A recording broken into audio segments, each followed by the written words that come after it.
Hello guys, good morning. Alas 8 pala na umaga. Tingnan nyo, sobrang init na. At buti na lang, dinalan ako ng pinsan ko ng buko. Kaya kakain muna tayo ngayon ng buko.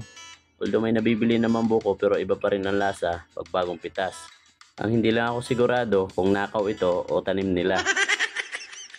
Kaya sa may-ari ng buko, shoutout na lang. Kita na lang tayo sa barangay.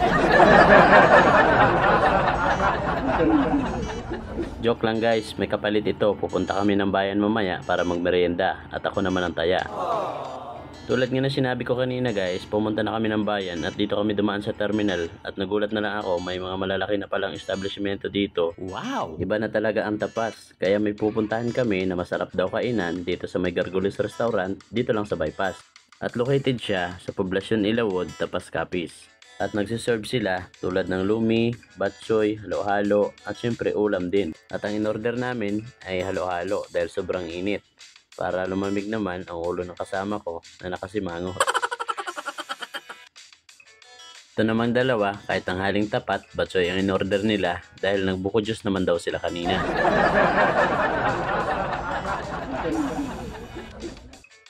Pagkatapos naming magmerienda, pumunta na muna kami sa salon ng aking pinsan para magbisita. Dahil walang customer, eriban niya daw ang buhok ko ng libre kaya hindi na ako kumontra.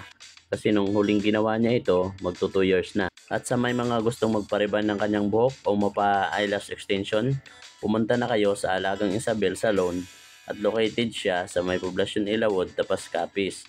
At siya mismo ang gagawa sa inyo. At oo nga pala, maraming salamat sa aking pinsan dahil ginawa niya ang aking buhok na libre lang.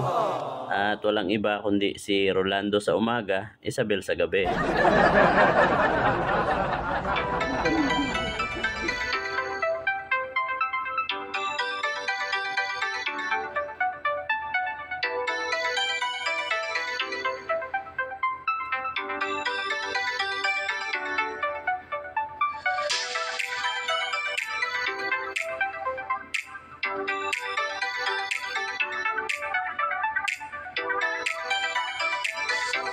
At inabot pa kami guys ng gabi at bilog pa ang buwan kaya ilabas ko na ang kalokohan.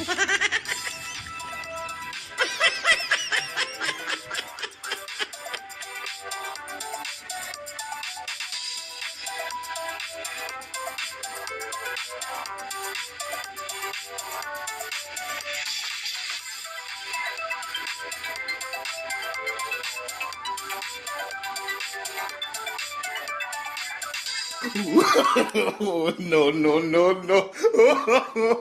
Raul!